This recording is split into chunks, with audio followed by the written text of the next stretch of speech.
Dios les bendiga, amados. En esta noche estamos alegres.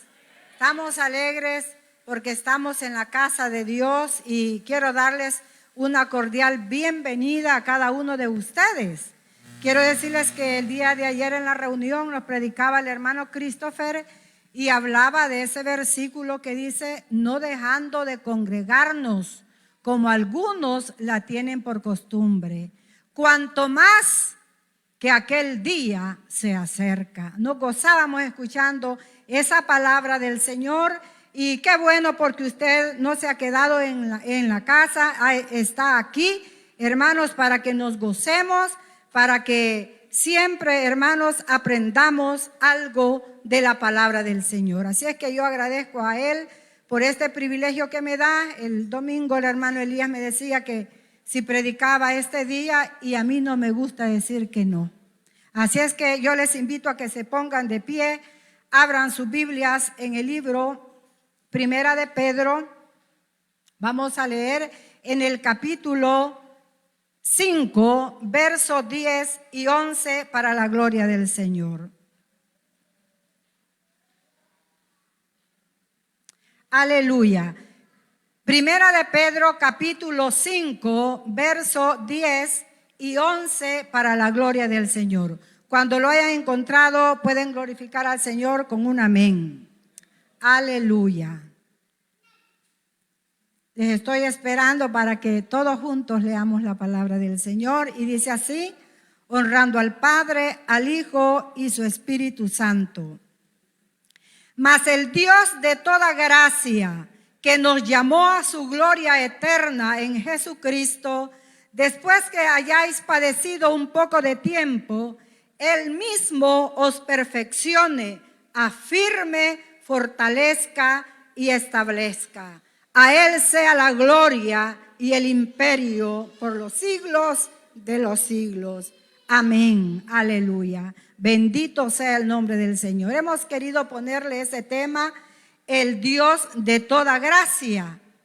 ¿Sabe, hermano, de que nosotros los cristianos, en términos espirituales, tenemos los recursos para vivir una vida victoriosa en Cristo? ¿Cuántos dicen amén? Tenemos los recursos para vivir una vida victoriosa en Cristo. Fíjese de que la Biblia habla de Dios de toda gracia, de toda consolación, de paz y de amor. Pero en esta hora nos vamos a ocupar del Dios de toda gracia. Oiga, qué bonito se escucha esto. El Dios de toda gracia. No está hablando de un poquito de gracia o de un poco de gracia, sino de toda gracia. Aleluya. Y allá en San Juan capítulo 1, el verso se me ha escapado, que dice, hermanos, Juan el Bautista, hermanos, que Él, hermanos, nos ha dado gracia sobre gracia. Oiga, qué maravilloso es esto. De manera de que acá nadie puede decir que no tiene la gracia del Señor. Amén. Porque por su gracia estamos aquí en esta noche. Por su gracia y su misericordia usted está aquí en la casa de Dios. Aleluya. La palabra de Dios, hermano, dice: por gracia sois salvos.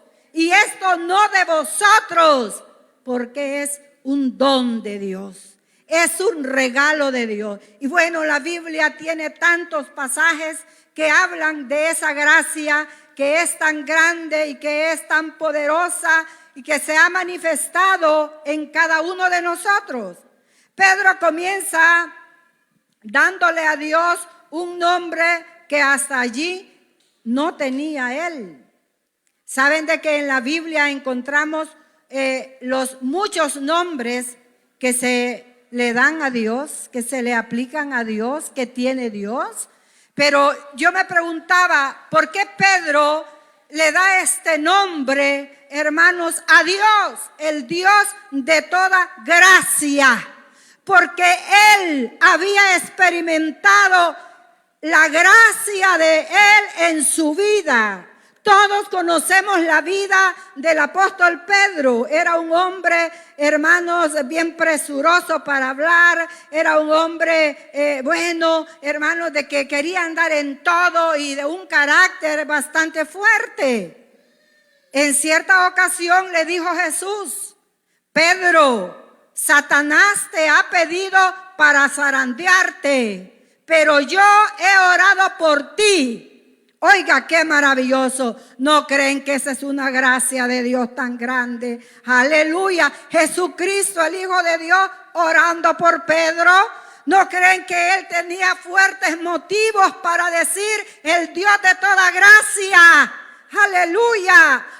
Le dice Pedro: yo estoy dispuesto, le dice, aún a dar mi vida por ti.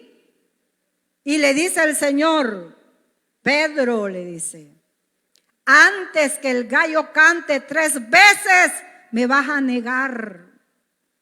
Y ellos de él le dicen: no, que él estaba dispuesto a dar su vida por él. ¿Y qué pasó, hermanos? Cuando apresaron a Jesús, todos los que andaban con él se dispersaron y él se va, hermanos, a esconder por ahí, hermanos. Y cuando lo señalan que él había estado con Jesús, él dice: yo no lo conozco, yo no conozco a ese hombre. Hermanos, y cuando el gallo canta la tercera vez, Pedro, dice la Biblia, que lloró, porque se acordó de que Jesús le había dicho que le iba a negar 3 veces. Cristo muere, hermanos, y resucita, y Pedro vuelve a la pesca. Y en cierta ocasión Jesús, ya resucitado, le hace unas preguntas a Pedro. Pedro, ¿me amas? Sí, Señor, le dice. Tú sabes que te amo.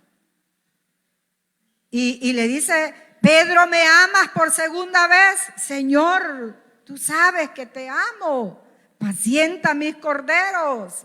La tercera vez le dice: Señor, Pedro, ¿me amas? Sí, Señor, apacienta mis ovejas. A Jesús, hermanos, no le interesaba el que Pedro le hubiese negado. El que Pedro hubiera dicho: no, yo a él no le conozco. Y que se hubiera andado escondiendo. ¿Por qué? Por eso es que él, hermanos, dice: el Dios de toda gracia, porque él había experimentado en su vida esa gracia. No sé cuántos de nosotros hemos experimentado esa gracia. ¿Cómo era tu vida antes de conocer a Cristo? ¿Cómo era mi vida antes de conocer a Cristo? ¿No creen ustedes que vale la pena decir, al igual que Pedro: el Dios de toda gracia me tiene aquí, me ha llamado y me ha hecho su hijo? Aleluya, denle esas palmas al Señor, porque Él se la merece. Es por su gracia, aleluya, que somos hijos de Dios. Es por su gracia, aleluya, el que ahora estamos en esta noche alabándole y glorificándole a Él, aleluya. Por eso, como decía, Pedro tenía fuertísimas razones para decir: mas el Dios de toda gracia, que nos llamó a su gloria eterna. Oiga, esto quiere decir, cuando él dice que nos llamó a su gloria eterna, quiere decir que nosotros estábamos lejos. Como dice también allá, hermanos, siempre el apóstol Pedro, que estábamos lejos y sin Dios, perdidos en el mundo. Por eso dice: el que nos llamó a su gloria. El que te ha llamado a su gloria se llama ese Dios de toda gracia, que ha tenido misericordia de ti, que a Él no le interesa lo que tú antes fuiste. Y si hay algún amigo en esta noche, a Él no le interesa lo que tú eres, porque Él es un Dios que levanta al hombre del polvo, porque Él es un Dios de gracia, de misericordia, de oportunidades que nos da a nosotros, incluso los cristianos, aleluya, que nos llamó a su gloria eterna en Jesucristo, aleluya. Qué maravilloso, bendito sea el nombre del Señor. No de una sola, sino de toda gracia. También recuerda nuestro llamado y hace un contraste entre la gloria eterna en Jesucristo y el padecimiento. Acá el apóstol Pedro está hablando también en los versos anteriores del sufrimiento que iba a tener, hermanos, en la iglesia, que tuvo la iglesia primitiva, y los sufrimientos que íbamos a tener también nosotros. Pero él dice, el que os llamó a esa gloria eterna, y hace un contraste entre la gloria eterna en Jesucristo y el padecimiento. Al padecimiento le dice, por un poco de tiempo, dándonos a entender el corto tiempo de la aflicción no se compara con la gloria eterna que no tendrá fin. Oiga el contraste que él hace, que las aflicciones que la iglesia en esa época iba a pasar y estaba pasando, iban a ser por un poco de tiempo. Pero que hermanos, la gloria eterna no tendría fin, iba a ser realmente eterna. Pero muchas veces, ¿qué es lo que pasa en la vida de los cristianos? Que cuando estamos, hermanos, atribulados, gracias a Dios, hermanos, que en nuestro país y en muchas naciones no hay persecución de los cristianos, pero no por eso no quiere decir que no tengamos tribulaciones, que no tengamos pruebas, que no tengamos enfermedades, hermanos. Pero cuando estamos pasando por eso, pareciera, hermanos, que esos problemas, que esas dificultades por las que estamos atravesando son una eternidad. Pero la Biblia dice que es por un poco tiempo. Aleluya. Por un poco de tiempo. Aleluya. A causa de nuestra fe, la Biblia no enseña que no habrá sufrimiento. En ninguna parte de la Biblia vamos a encontrar que no va a haber sufrimiento para nosotros los cristianos. Cristo mismo lo dijo, en el mundo tendréis aflicción, pero confiad que yo he vencido al mundo. ¿Confiamos en esa palabra del Dios de toda gracia? ¿Le creemos a Jesús esa palabra? En el mundo tendréis aflicción, pero confiad, yo lo he vencido. Aleluya. Y si Él dice que lo ha vencido, es porque a nosotros Él nos va a ayudar a vencerlo también. ¿Cuántos le dan la gloria y la honra a Él? Aleluya. Porque Él se la merece. Si Él nos promete, hermanos, creámoslo que Él lo va a cumplir. El apóstol señala que será necesario padecer, es decir, sufrir por un poco de tiempo a causa de nuestra fe. La Biblia, como dije, no enseña que no va a haber sufrimiento. Jesucristo ya dijo, ¿verdad? El verso que acabo de señalar, que íbamos a tener, hermanos, mucho sufrimiento, habrían lágrimas, habrían dolor, pero hermanos, que confiáramos que Él está con nosotros para darnos esa fuerza para vencer. Dios nos perfeccione. Aquí dice, mas el Dios de toda gracia que nos llamó a su gloria eterna en Jesucristo, después que hayáis padecido un poco de tiempo, Él mismo, dice, os perfeccione. Oiga, Él mismo os perfeccione. Aclarando estas cosas, la obra de Dios en nosotros. Dice, ¿qué medios utiliza Dios para perfeccionarnos? Él dice, y os perfeccione. ¿Qué medio utiliza Dios para perfeccionarnos? ¿Quién me quiere decir, hermanos? ¿Quién me quiere dar esa respuesta? ¿Qué medios utiliza Dios para perfeccionarnos? No les escucho. La palabra de Dios dice. En Efesios 4, del verso 11 y 12, yo creo que ahí les va a aparecer, hermanos, ahí en la pantalla. Efesios, quiero leérselos, Efesios 4, 28. Esa es la cita que está ahí, ¿verdad, hermanos? No, pero me he equivocado yo aquí. Corríjanme, Efesios 4, 11 y 12, perdón. Efesios 4, 11 y 12 dice la palabra del Señor. Y Él mismo constituyó a unos apóstoles, a otros profetas, a otros evangelistas, a otros pastores y maestros, oiga bien, a fin de perfeccionar a los santos para la obra del ministerio, para la edificación del cuerpo de Cristo. ¿Por qué Dios constituyó a unos apóstoles, a otros profetas, a otros evangelistas, a otros maestros, pastores y maestros? A fin de perfeccionar a los santos para la obra del ministerio, para la edificación del cuerpo de Cristo. Por eso es que el Señor, hermanos, ha dejado esos ministerios en la iglesia, porque a través de ellos nosotros, hermanos,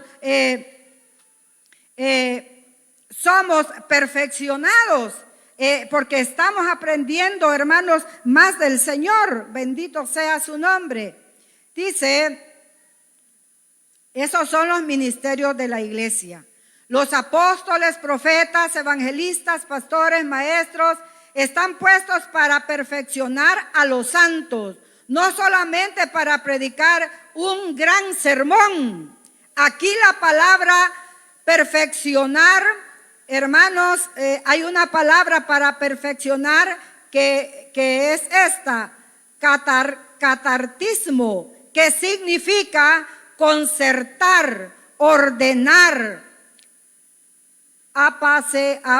apaciguar, dotar, equipar, proveer, preparar, confortar, un todo, gobernar, dirigir, restaurar,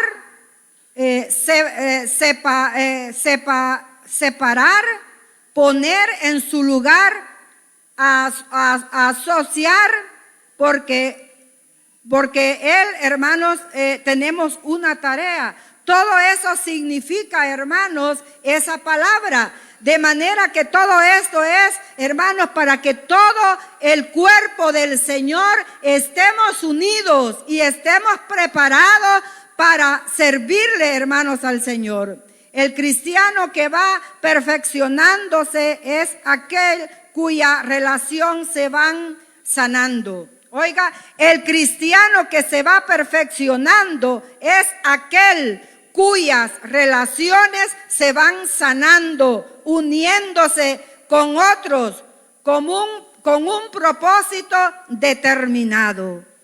Hermanos, aquellas hermanas que no se llevan unas con otras, ¿verdad? Aquellos hermanos que no se dirigen la palabra. Dice que el cristiano que se va perfeccionando es aquel cuyas relaciones se van sanando. ¿Qué quiere decir esto? Cuyas relaciones se van sanando. ¿A través de qué, hermano? A través de escuchar la palabra del Señor.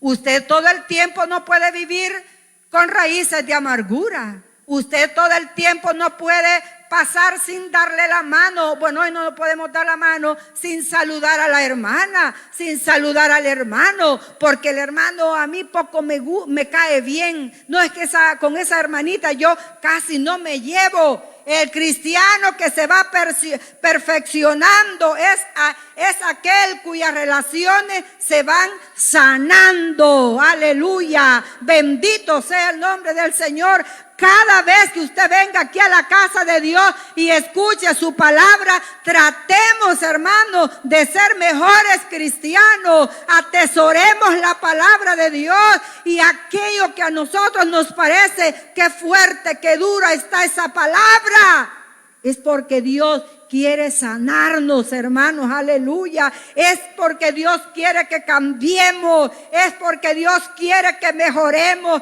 esas relaciones con Él primeramente y luego con nuestros hermanos, aleluya. Uniéndose, dice, con otros, con un propósito determinado. Oiga, eso debe de ser con un propósito determinado. ¿Qué mandó el Señor Jesucristo a la iglesia? Que hubiese unidad. Padre, le dijo, yo te pido que así como tú y yo somos uno, ellos también sean uno. En la iglesia del Señor debemos de practicar, hermanos, la unidad en el Señor. Que no hayan separatismo como aquellos que decían, yo soy de Pablo, yo soy de Pedro, yo soy de Cefas, yo con el hermano voy, con otro no me gusta ir, es que a mí con la hermana es que me gusta andar, con las otras no, hermanas, tenemos que ir dejando esas cosas, porque la iglesia somos luz del mundo. Y si nos ven, hermanos, a nosotros que no nos llevamos bien, ustedes creen, aquí viene gente que no es cristiana y nos vienen a observar, que se han estado viniendo a la iglesia mucho tiempo, y a saber si es su vecino, y a saber si es su vecina, y la conoce. No, pero yo veo que esta hermanita a tal hermana no le habla. Pero yo veo a tal hermanito que a tal hermano no le habla. No, hermanos, el mundo tiene que ver de que somos una iglesia que practicamos la unidad. Porque el Padre y el Hijo en todo tiempo fueron y están unidos, hermanos. Así dijo Jesús, mi Padre y yo una sola cosa somos. Eran uno. Así tenemos que ser, hermanos, la iglesia del Señor. Bendito sea su nombre. Cristo mismo fue perfeccionado por el sufrimiento. El profeta Isaías lo llamó varón de dolores, experimentado en quebranto. Oiga, Jesucristo, hermanos, fue perfeccionado por el sufrimiento. ¿Saben que esa es otra manera de que nosotros seamos perfeccionados por el sufrimiento? Dice, Cristo mismo fue perfeccionado por el sufrimiento. El profeta Isaías lo llamó varón de dolores. Oiga, experimentado en quebrantos, como cuando nosotros decimos, no, es que la hermana es bien experimentada en hacer tal cosa, no, es que la hermana es bien experimentada, yo ya la conozco, puede hacer lo que hace. Pero ¿en qué fue experimentado nuestro Señor Jesucristo? Hermanos, varón de dolores, experimentado en quebrantos, aleluya. Un pensador cristiano del siglo pasado expresó el dolor, el ángel que está en mi letra, ni yo le entiendo. El dolor es el ángel que muestra a los hombres unos tesoros que si en él estarían escondidos, pasa siempre meditando en el dolor. El ser humano se realiza mucho más que por todas las alegrías del mundo. O es decir, hermanos, de que nosotros, hermanos, como que no nos gusta el dolor. A nosotros como que no nos gusta el quebranto. No, si ahí estamos, hermanos, hasta renegando y reclamándole al Señor, Señor, ¿y por qué a mí me ha pasado esto? ¿Y por qué, Señor, a mí? Y reclamándole al Señor. No, hermanos, el Señor fue experimentado en quebrantos. Dice acá, hermanos, que el ser humano se realiza mucho más que por todas las alegrías del mundo. Había yo quiero decirles, hermanos, que muchas veces nos alegramos más por las cosas del mundo que cuando estamos pasando, hermanos, por un quebranto, por una prueba, por un dolor. Cualquiera puede decir, hermana Abigail, es que eso es obvio. Si yo estoy pasando por un problema, yo voy a estar triste. Yo no me voy a sentir bien, pero muchas veces, hermanos, las alegrías del mundo, eso, hermanos, sí, a nosotros como que concordamos con eso. Por acá voy a poner, hermanos, una anécdota muy bonita para nosotros. Había una palmera que creció en un oasis. Esa era muy pequeña, pero la más bonita de las que habían alrededor. Cierto día llegó un hombre malo que al pasar junto a la palmera pensó cómo dañarla. La aplastó y colocó una roca muy pesada en sus ramas y se fue. A la palmera le fue imposible quitarse la roca de encima. Claro, ¿verdad? Una palmera no iba a soportar, hermanos, una roca grande encima. Pero vemos la maldad, hermanos, de este hombre de hacerle daño a esta palmera que estaba muy bonita. Dice que era la más bonita de todas. Y dice que no fue imposible quitarse la roca de encima. Estiró sus raíces, dice, alcanzando una veta de agua subterránea. Después de algunos años, el hombre malo regresó al oasis. La palmera más bonita estaba más bonita que antes, gracias al peso que soportó. Se convirtió en un árbol alto y hermoso. Oiga, qué bonito esto. Dice, hermanos, de que el hombre no logró su objetivo porque la palmera no pudo quitarse, hermanos, la gran roca que le habían puesto encima, sino que echó, hermanos, sus raíces se fueron, hermanos, y llegaron a un oasis. Y dice que cuando el hombre malo volvió, halló una palmera hermosa, alta, hermanos, no como él pensó. Él pensó ya no hallar nada, ni rasgos de esa palmera. Muchas cosas causan dolor.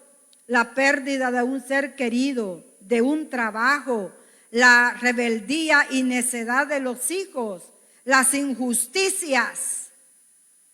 Hermanos, pero no por eso nosotros nos vamos a dejar morir. Tenemos una promesa de parte del Señor que Él iba a estar con nosotros todos los días y que íbamos a pasar por estas cosas. Aleluya. Bendito sea el nombre del Señor. La pérdida de un ser querido, eso duele mucho. Yo ya lo he experimentado, hermanos, que de no haber sido la fortaleza de parte de Dios, hermanos, en esos momentos son difíciles. Y yo ahora entiendo a aquellos que han perdido a un ser querido, que no es fácil. Pero yo quiero decirle que a pesar de todo ello, Dios ha estado conmigo, fortaleciendo mi vida, ayudándome, sacándome adelante. Hermanos, hay hijos rebeldes que uno está diciéndole y orando: hijo, busca de Dios, hijo, acércate a Dios, hijo aquí, hijo allá, y no quieren, hermanos, aleluya. Pero no podemos, hermanos, dejar de orar por ellos. Esas cosas a nosotros no nos tienen que debilitar, sino, hermanos, tenemos que afirmarnos en el Señor. Tenemos, hermanos, que que soportar esas cosas, porque no estamos solos. Las injusticias, etcétera. ¿A quién le gustan las injusticias? Bueno, me parece de que ese ha sido el tema que se ha estado predicando en las células de reunión familiar. Se ha estado hablando mucho de la justicia. Así me estaba diciendo mi hermana Wendy, porque es ella la que ha estado predicando. Otro que dice: Él mismo os perfeccione. Ya sabemos qué es lo que a nosotros nos perfecciona, ¿verdad, hermano? Os afirme. Esta palabra significa colocar algo firmemente de tal manera que no se mueva. Oiga, ¿qué es lo que quiero decir? Nos afirme. Esta palabra significa colocar algo firmemente de tal manera que no se mueva. ¿Y qué dice Mateo 7:25? Dice: el que oye mis palabras y las hace, le compararé a un hombre prudente que edificó su casa sobre la roca. Vinieron ríos y soplaron vientos y dieron con gran ímpetu a la casa, pero esa casa no cayó. ¿Por qué? Porque estaba edificada sobre algo firme, sobre algo que la sostenía y que no la iba a dejar, hermanos, que el río se la llevara, ¿verdad? Como vemos con estas lluvias tan fuertes, esas correntadas. Usted ha visto, hermano, en nuestro país y en otros países, cuando hay fuertes lluvias, hermanos, edificios enteros, casas enteras se llevan las lluvias. Pero aquel, en términos espirituales, que hemos edificado nuestra casa sobre la roca, hermano, el apóstol Pedro me parece que dijo: edificado sobre el fundamento de los apóstoles y profetas, siendo la principal piedra del ángulo Jesucristo mismo. Si su fe está edificada en esa roca que es Cristo, a usted ningún viento la va a mover. Si su fe está edificada en Cristo Jesús, el Hijo de Dios, cualquier habladuría, cualquier cosa que hablen de usted, no la van a hacer que se vaya de la iglesia.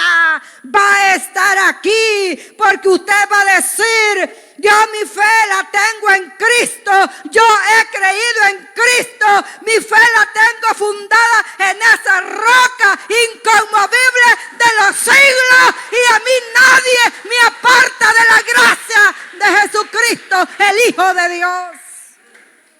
Pero qué pesar da, hermanos, al ver cristianos que por una cosa tan pequeña, tan mínima, se van de la iglesia. Hermano, ¿y por qué ella no ha llegado? Es que viera que yo tuve ciertos problemitas con los músicos. Viera que con las hermanitas que cantaban yo no pude cantar. Y por eso mejor tal vez en otra iglesia ahí me dan de cantar. Usted no tiene su fe fundada en la roca. Usted no tiene esa fe fundada en Jesucristo. Mire, yo hace años me decían la mula. Me decían de que yo me había esterilizado y que yo era la mula y que yo era esto y que yo era lo otro, y hablaban tantas cosas de mí y a mí me resbalaba lo que hablaban, porque no era cierto. Porque desde el día que yo acepté a Jesucristo, lo tengo como mi roca. Tengo mi fe puesta en esa roca. Aleluya. Y tú tienes que tener esa fe puesta en esa roca. Si aquí algunos hermanos se han ido de la iglesia, miren que hasta el COVID le tienen miedo y por eso se han ido. Y otros por otras causas, hermanos, se han ido. ¿Pero por qué? Porque esa fe no está fundada en la roca. Ya para terminar, porque ya el tiempo está terminando. Fortalezca Dice, este verbo viene de una palabra que significa fuerza, poder. Tenemos un Dios fuerte. Él quiere, dice, sacarnos de la debilidad. Tenemos un Dios fuerte y Él quiere sacarnos de la debilidad. Él quiere que tú seas fuerte, aleluya, porque de ti mismo no vas a poder. Pero Él te quiere dar esas fuerzas para que lo seas. Lo que pasa es que tú no las aceptas, no las quieres. Te encaprichas y dices, me voy y te vas. Y no es así. Dice, tenemos un Dios fuerte. Él quiere sacarnos de la debilidad.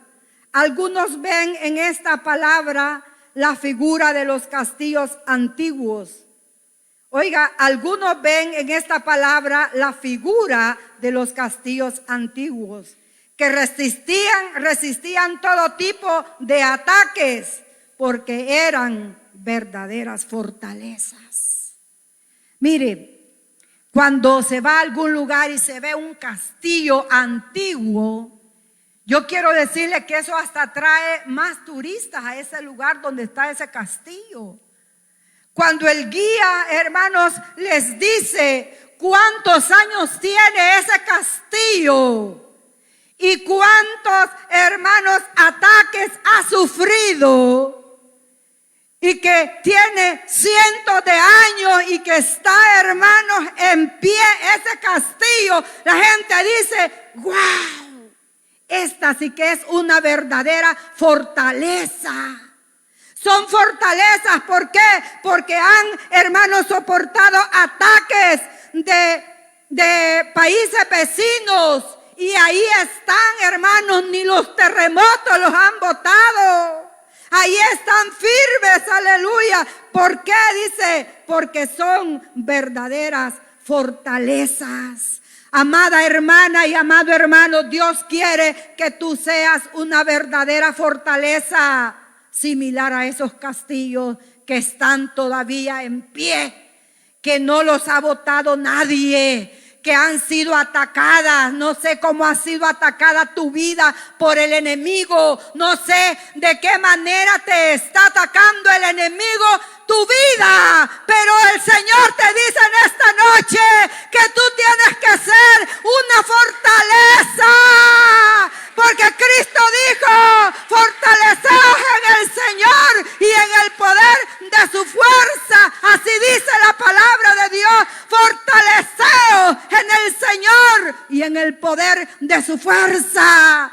Tú y yo debemos de ser verdadera fortaleza en Cristo, aleluya.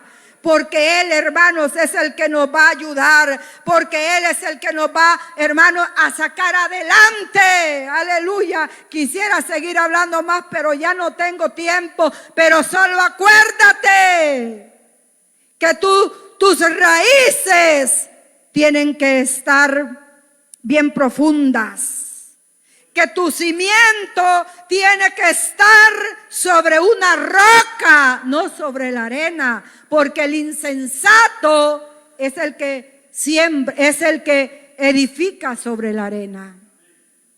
Y vienen los vientos y vienen llevándose la pasa, hermanos, cuando la marea aún no es ni maremoto ni tsunami, sino que cuando la marea está algo fuerte, se lleva las casas. ¿A quién se le ocurre edificar una casa en la arena, hermanos? Así es que sé tú una fortaleza, que no te cale nada.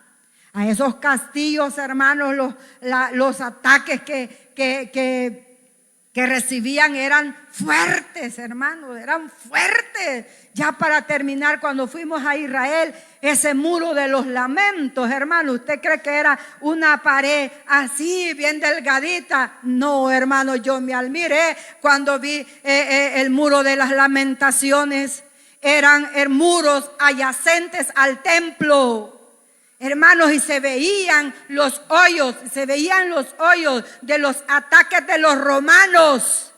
Pero esos muros estaban firmes, fortalezas. Eso es lo que tenemos que ser en Cristo, porque Él nos fortalece. Bien, hermanos, no sé si en esta noche hubiese algún amigo, alguna amiga, alguien que quiera fortalecerse en el Señor, que se haya sentido débil, ya sin ganas de congregarse, ya sin ganas de buscar de Dios, ya sin ganas de nada, que no lo motiva nada. Póngase de pie o ahí donde está, póngase de pie. Vamos a orar por usted, porque el Dios que nos da la fortaleza está aquí en esta noche. Aleluya. Si no, hermano, póngase de pie como usted quiera orar. Aleluya. Vamos a orar, a darle gracias a Dios, porque después del mensaje hay unos minutos de oración, y esos minutos van a ser para que Dios, hermano, nos dé fortaleza espiritual en nuestra vida, para que nada nos mueva, para que nada nos separe, para que nada nos aparte de Cristo. Padre y buen Dios, en esta noche tuya es la honra, tuya es la gloria, Señor. Te adoramos.